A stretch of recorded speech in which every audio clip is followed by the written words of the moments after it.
as stipulated therein. Order please. Order please. Honorable Deputy Speaker going to take chair.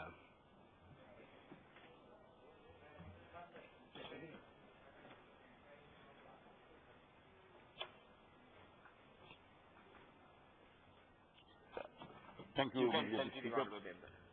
The 13th Amendment of the Constitution, by establishing provincial councils, provincial governance, either singly or plurally, as stipulated therein, to some extent recognized diversity, and also attenuated the effects of majoritarianism, at least to some extent.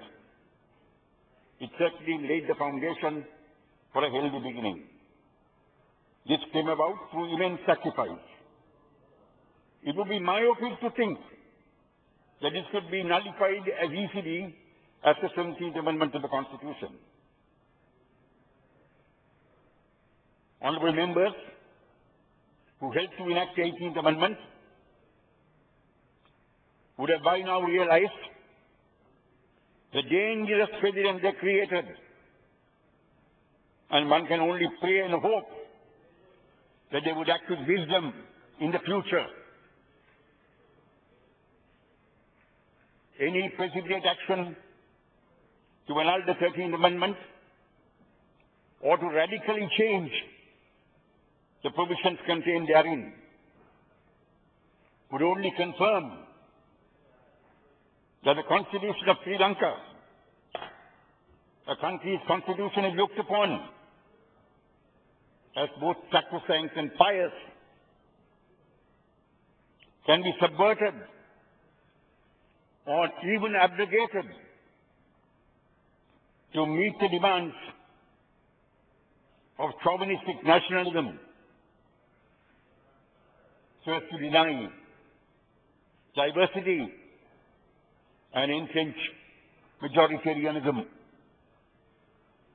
Sir Barack Obama had been re-elected President of the United States. He's a black American. I watched him on TV some time ago, addressing the joint sessions of Parliament of India. And in the course of his speech, he said, that incident when your revered leader, apostle of peace and non-violence, Mahatma Gandhi, was thrown out of a train from a compartment meant for wives, that was the point of time at which my journey to the White House commenced.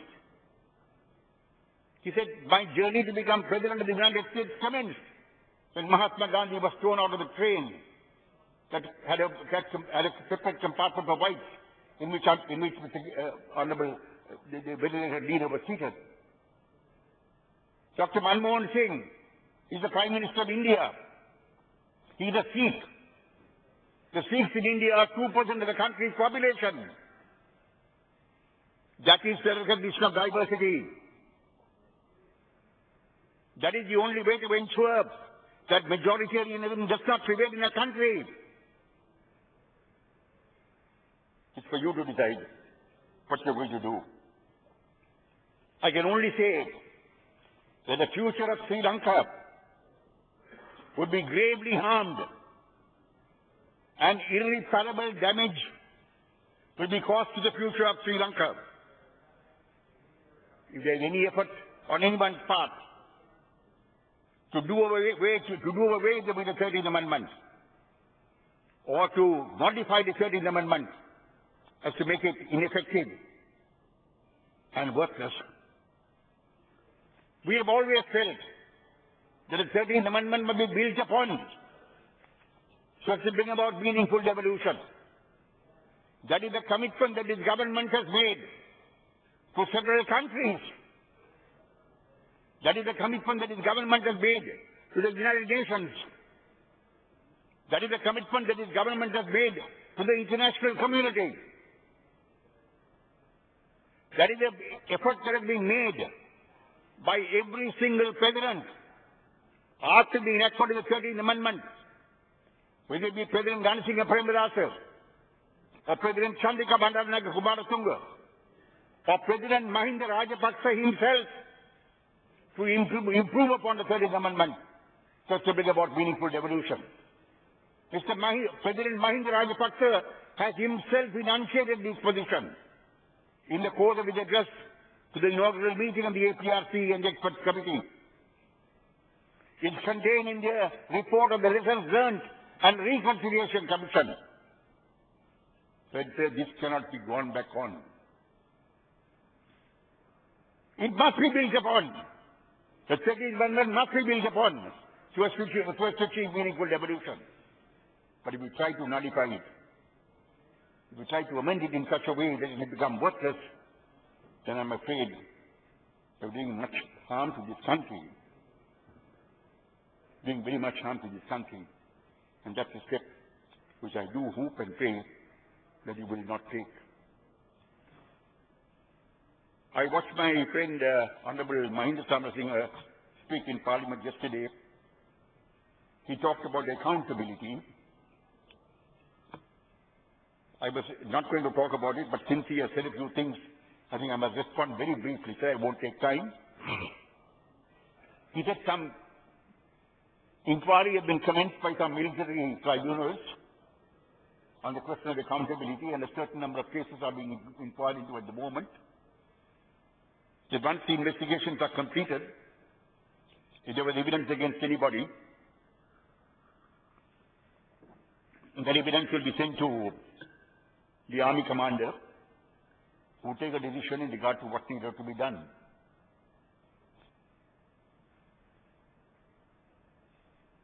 I don't think this is the way to address accountability. We're not seeking revenge, but the truth needs to be ascertained. The persons who are involved on the question of accountability are service personnel, whoever they are. I don't know who they are. This doesn't seem the way to address questions of accountability. It needs to be addressed in a more credible way, in a manner in which the confidence of others can be won in regard to the actions you are taking. We have some information now in regard to an internal inquiry which has been conducted by the United Nations on the conduct of the United Nations personnel at the time the war came to an end in May 2009. Various grave questions are being raised as to whether the United Nations personnel conducted themselves in a manner in keeping with their mandate to ensure the safety and security of Tamil civilians who were in that area. When the international community, sir, is taking such grave interest on this question, even in regard to the actions of their own personnel, I do not think it's going to convince anyone that you are really engaged in a credible process if this is what you are seeking to do. I think you should rethink this whole question and deal with this whole question. Deal with the totality of this issue in such a way that we can bring all this to an end. We can put the past behind us and strive towards a better future. Thank you, sir. Honorable Chandrakumar Murugesh, Gaurava Piradi Sabhanayar அவர்களே, அடுத்த வருடம் 2013 ஆண்டுக்கான வரவு செலவு திட்டம் மீதான இரண்டாம் நிலை விவாதத்திலே உரையாற்றின நிகழ்த்த கிடைத்த சந்தர்ப்பத்திற்காக மகளுடன் நேற்று என்னுடைய இந்த உரையை ஆற்றுகின்றேன். மேன்மை தங்கிய ஜனாதிபதி அவர்களினால் சமர்ப்பிக்கப்பட்டுள்ள இந்த வரவு செலவு திட்டமானது நமது நாட்டின் வளர்ச்சியை பொறுத்தவரையில் மிகவும் முன்னேற்றகரமாக ஒன்றாக உள்ளது. ஒரு நாட்டை நேர்மையாக விசுவாசிப்போர் இந்த வரவு செலவு திட்டத்தின் பெறுமதியையும் நோக்கையும் நன்றாக விளங்கிக் கொள்வர். ஆகவே அந்த அடிப்படையில் இந்த வரவு செலவு திட்டத்தின் சிறப்பினை இந்த சபையிலே நான் மகிழ்வுடன் வெளிப்படுத்த விரும்புகின்றேன். ஒரு அரசாங்கத்தின் பொறுப்புமிக்க பணி என்பது அது சகல தரப்பினருடைய தேவைகளையும் நலன்களையும் கவனத்தில் கொள்வதில் தங்கியுள்ளது. அதைப்போல ஒரு நாட்டின் அனைத்து துறைகளின் மீதான கவனத்திலும் கர்சனையிலும் அது தங்கியுள்ளது. இந்த வரவு செலவு திட்டமானது நான் முன்னர் சொன்ன அடிப்படையை கொண்டுள்ளது. எனவேதான் இந்த வரவு செலவு திட்டத்தை நான் சிறப்பானது என்று குறிப்பிட்டேன். முதலில் இந்த வரவு செலவு திட்டம் உருவாக்கப்பட்ட விதத்தை பற்றி நாம் பார்க்க வேண்டும். இந்த வரவு செலவு திட்டத்தை உருவாக்குவதற்கு முன்னர் கடந்த காலங்களில் மேன்மைதங்கிய ஜனாதிபதி அவர்கள் நாட்டின் பல இடங்களுக்கும் நேரில் சென்றுள்ளார். வடபகுதியில் யாழ்ப்பாணம், கிளிநொச்சி, வவுனியா போன்ற மாவட்டங்களிலும் அவர் அபிவிருத்தி தொடர்பான கூட்டங்களை நடத்தியிருந்தார். கிளிநொச்சியில் அமைச்சரவை கூட்டம் ஒன்று கூட நடைபெற்றது. இந்த சந்தர்ப்பத்தில் எல்லாம் ஒவ்வொரு இடங்களிலும் தெரிவிக்கப்பட்ட கருத்துக்கள், மக்கள் பிரதிநிதிகளால் முன்வைக்கப்பட்ட கோரிக்கைகள், துறை சார்ந்த அதிகாரிகளால் முன்வைக்கப்பட்ட திட்ட முன்மொழிவுகள், இனங்காணப்பட்ட தேவைகள் எல்லாவற்றையும் பரிசீலித்து இந்த வரவு செலவு திட்டம் உருவாக்கப்பட்டுள்ளது. இத்தகைய அணுகுமுறையில் உருவாக்கப்பட்ட ஒரு வரவு செலவு திட்டம் ஒப்பீட்டளவில் முன்னேற்றகரமானதாகவே அமையும். இதுதான் ஒரு வரவு செலவு திட்டத்தினை உருவாக்கும் பொழுது கவனிக்கப்பட வேண்டிய அடிப்படைகளில் ஒன்றாகும். அனைத்து பிரதேச மக்களின் தேவைகளையும் நலன்களையும் உள்ளடக்கி அந்த பிரதேசத்தில் உள்ள பிரதிநிதிகளின் தெரிவுகளோடு வரவு செலவு திட்டத்தை உருவாக்கும் போது அது இந்த மக்களின் வாழ்வோடு நேரடியாக பின்னி பிணைந்து கொள்கின்றது. எனவேதான் இந்த வரவு செலவு திட்டத்தில் கல்வி, மருத்துவம், சுற்றுச்சூழல், பொருளாதார மேம்பாடு, கைத்தொழில் மற்றும் உற்பத்தி நடவடிக்கைகள், வறுமை ஒழிப்பு, பாதுகாப்பு, அரச நிர்வாக சேவையின் விரிவாக்கம், உள்கட்டுமான விருத்தி, விவசாயம் மற்றும் கடற்றொழில் மேம்பாடு, கிராம அபிவிருத்தி என பலவற்றில் உரிய முக்கியத்துவம் கொடுக்கப்பட்டுள்ளது. கௌரவ பிரதி சபாநாயகர்களே, குறிப்பாக கல்விக்காக ஒதுக்கப்பட்டுள்ள நிதியின் அளவும் கரிசனையும் பாராட்டப்பட வேண்டியுள்ளது. இந்த நிதியின் பலனை வடபகுதி மக்களும் அனுபவிக்கக்கூடிய வாய்ப்புகள் ஏற்படுத்தப்பட வேண்டும். இதேவேளை வறட்சி மற்றும் இயற்கை அனர்த்தங்களினால் காக்கமடைந்த விவசாயிகளுக்கான நிவாரணத்தை வழங்குவதற்கும் ஏற்பாடு செய்யப்பட்டுள்ளது. இதேவேளை நெல்லின் விலையை உயர்த்துவதற்கும் இங்கே தீர்மானிக்கப்பட்டுள்ளது. வடபிரதேச விவசாயிகள் இதனால் மேலும் நன்மைகளை பெறக்கூடியதாக இருக்கும். அதைப்போல கால்நடை வளர்ப்போர் தொடக்கம் சகலவிதமான உற்பத்திகளுக்குமான ஊக்குவிப்பும் வாய்ப்புகளும் இந்த வரவு செலவு திட்டத்தில் உள்ளடக்கப்பட்டுள்ளது. மகிந்த சிந்தனை என்ற மகுடத்தின் கீழ் முன்னெடுக்கப்பட்டு வரும் சமூக பொருளாதார அபிவிருத்தி திட்டத்தின் தொடர்ச்சியை இந்த வரவு செலவு திட்டம் பேணுகிறது. இது ஒரு முக்கியமான விடயமாகும். திட்டங்களை முழுமைப்படுத்த வேண்டுமானால் அதற்கு தொடர்ச்சியான ஊக்குவிப்பும் நிதி பங்களிப்பும் தேவை. அவற்றுக்கான தொடர்ச்சியான கண்காணிப்பும் அவசியமாகும். அப்படி அமைந்தால்தான் ஆரம்பிக்கப்பட்ட திட்டங்கள் முழுமையடையும். அப்பொழுதுதான் அவை மக்களின் இடம் உரிய முறையில் சென்று சேரும். மகிந்த சிந்தனையின் அடிப்படையில் மேற்கொள்ளப்பட்ட மின்சாரம், உட்கட்டுமான விருத்தி, வறுமை குறைப்பு போன்ற திட்டங்களின் பயனை வடக்கு கிழக்கு பிரதேச மக்களும் பெற்று வருகின்றனர். ஆனால் இந்த திட்டங்கள் இடையில் நின்று விடாமல் முழுமைப்படுத்துவதற்கான ஒத்துழைப்பு அவசியமானதாகும். போரினால் பாதிக்கப்பட்ட பிரதேசங்கள் என்ற வகையில் அந்த பிரதேசங்களில் மேலும் பாரிய அபிவிருத்தி திட்டங்கள் முன்னெடுக்கப்பட வேண்டியுள்ளன. வடக்கு கிழக்கு பிரதேசங்களின் அபிவிருத்திக்கும் அந்த பிரதேசங்களின் தேவைகளுக்கும் இந்த வரவு செலவு திட்டத்தில் குறிப்பிட்ட ஒரு இடத்தை வழங்கியிருப்பதை நான் வரவேற்கின்றேன். எனினும் இன்னும் அங்கே செறிவான உதவிகள் தேவைப்படுகின்றன. விசேட கரிசனை வலுவாக்கப்பட வேண்டியுள்ளது. வீடமைப்பு திட்டத்துக்கு கூடுதலான கவனம் செலுத்தப்பட வேண்டியுள்ளது. கிளிநொச்சி மாவட்டத்தில் இன்னும் 10,000க்கு மேற்பட்ட வீடுகள் கட்டப்பட வேண்டியுள்ளது. இந்திய வீட்டு உதவி திட்டத்துக்கு அப்பால் 10,000 வீடுகள் கிளிநொச்சி மாவட்டத்தில் மேலும் தேவைப்படுகின்றது. இதே போலவே யாழ்ப்பாண மாவட்டத்திலும் ஏறக்குறைய 14,000 வீடுகள் நிர்மாணிக்க வேண்டியுள்ளது. எமது நாடு யுத்தத்தில் சிக்குண்டு கடந்த 30 ஆண்டுகளாக பெருமளவு வளங்களையும் மனித வலுவையும் இழந்துள்ளது. அதிலும் வடக்கு கிழக்கு பிரதேசத்தில் ஏற்பட்ட இழப்புகளும் அழிவுகளும் அதிகமானதாகும். இதை நாம் ஈடு செய்ய வேண்டும். இதை ஈடு செய்யாத வரையில் அங்கே ஒரு நெருக்கடி தன்மையே சமூக இயங்கு நிலையில் காணப்படும். இது நாட்டின் அபிவிருத்தியில் குறை விருத்தியை பண்பையே அதிகரிக்கும். ஆகவே சமநிலைத்தன்மையுடைய ஒரு நிலையை நாம் எட்ட வேண்டியுள்ளது. இதற்கு காரணமான இன முரண்பாடு நிலையானது தொடர்ந்தும் நீடிப்பது பெரும் துயரக்குரிய விடயமாகும். எமது நாட்டினுடைய மூல வளங்களின் சிதைவுகளுக்கும் அழிவுகளுக்கும் எது காரணமாக இருந்ததோ, எமது மக்களின் வாழ்க்கை பின்தங்கிய நிலைக்கு எது காரணமாக அமைந்ததோ அந்த காரணத்தை நாம் முற்றாக நீக்க வேண்டும். இதற்கெல்லாம் காரணமாக இன முரண்பாடுகளின் விளைவே அமைந்திருந்தன. இன முரண்பாடு கூறுகள் இன்னும் அப்படியேதான் உள்ளன. இந்த முரண்பாடுகளை நாங்கள் நீக்காமல் எதிர்காலம் பற்றி நாம் சரியாக திட்டமிட முடியாது. இதுவே கடந்த கால அனுபவமாகும்.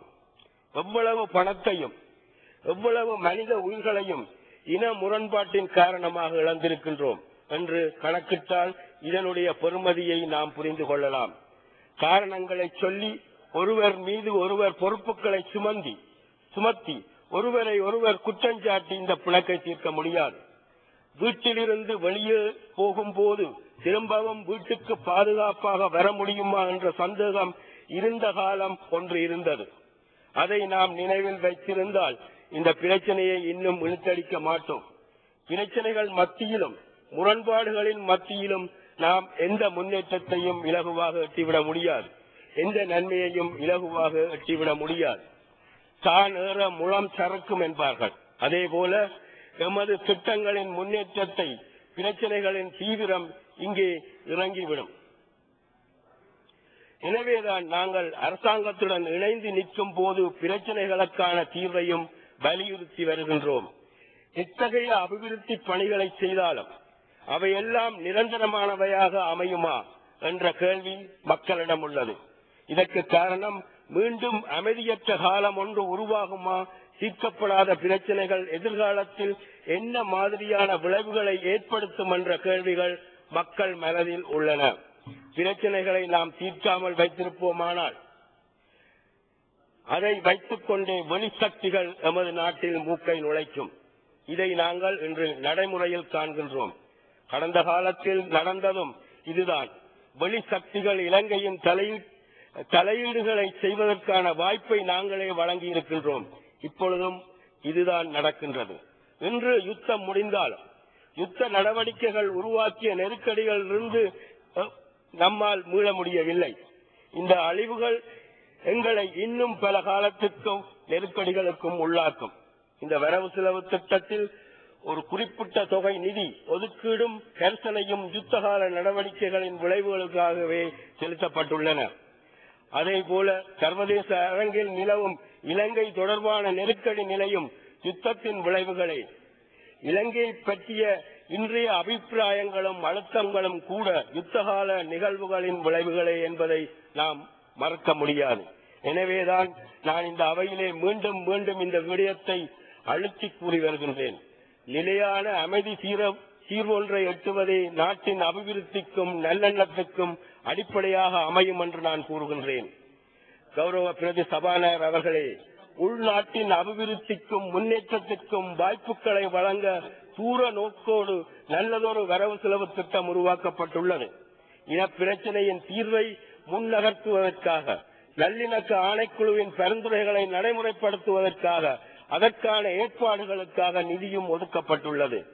அமைதிக்கான விசேட கவனத்தை அரசாங்கம் கொண்டிருக்கும் என்பதை இது வெளிப்படுத்துகின்றது. அபிவிருத்தி நடவடிக்கையில் நல்லிணக்க செயல்பாடும் ஒரு அங்கமே. அது மிக முக்கியமான பகுதியே என்பதை அரசாங்கம் தன்னுடைய சிந்தனையில் கொண்டுள்ளது என்பதற்கு இது ஒரு நல்ல எடுத்துக்காட்டாகும். ஆகவே இது நல்லதொரு நடவடிக்கை என்பதே என்னுடைய அவதானிப்பாகும். சிறுபான்மை மக்களின் நலன்களையும் அவர்களுடைய மனங்களையும் திருப்தி அளிக்கும் விதத்தில் பேண முற்பட்ட போதே நாட்டில் உறுதித்தன்மை உருவாகும். அப்போதுதான் நம்மால் எதிர்பார்க்கின்ற சகோதரத்துவம் ஏற்படும். நாம் விரும்புகின்ற அடைவுகளை அடைய வேண்டுமானால் அதற்கான அடிப்படைகளை முதலில் உருவாக்க வேண்டும்.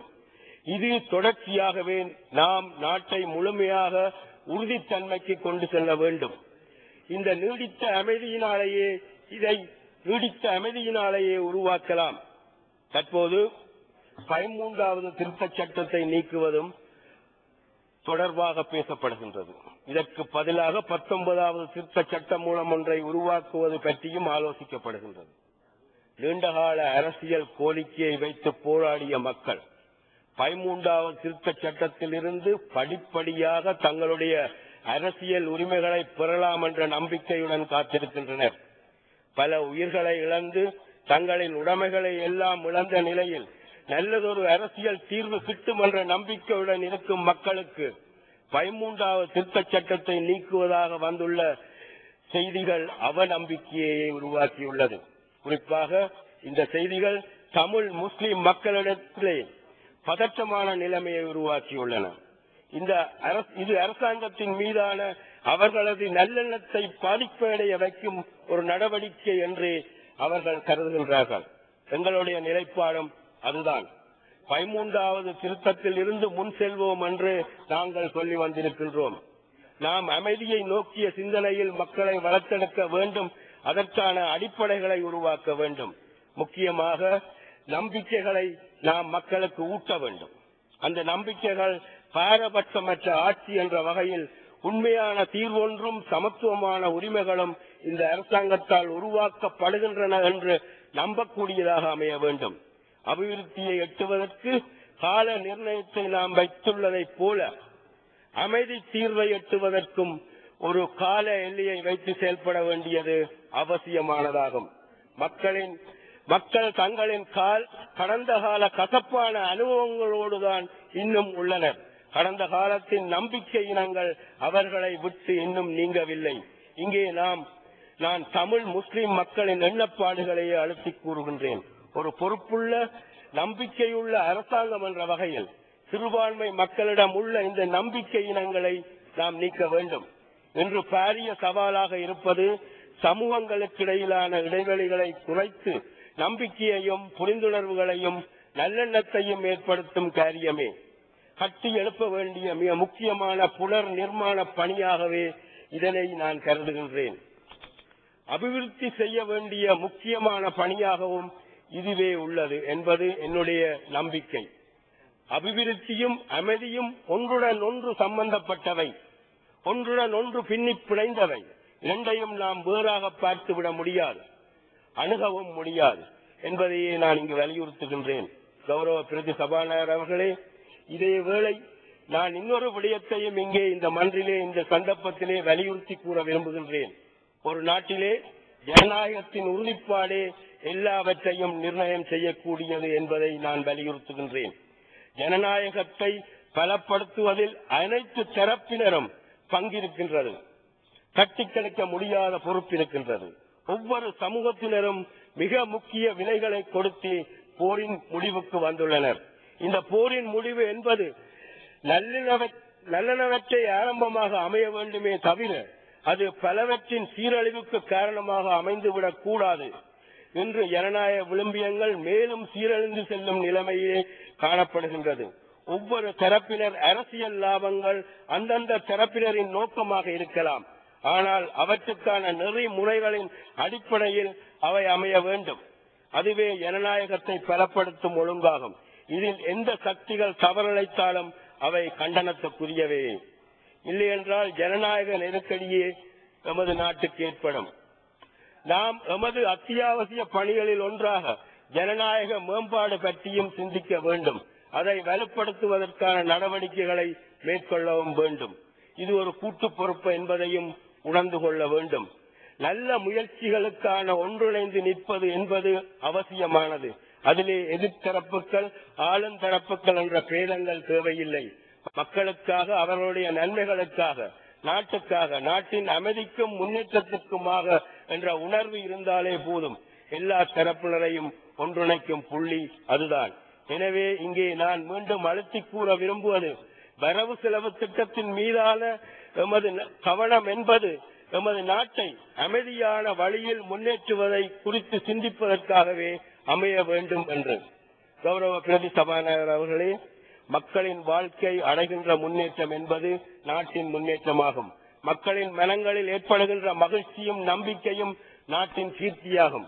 அந்த கீர்த்தியை எட்டுவதே, அதை ஏற்படுத்துவதே ஒரு ஆட்சியின் மகத்துவமாகும். அந்த மகத்துவத்தை மகிந்த சிந்தனை உருவாக்க வேண்டும்.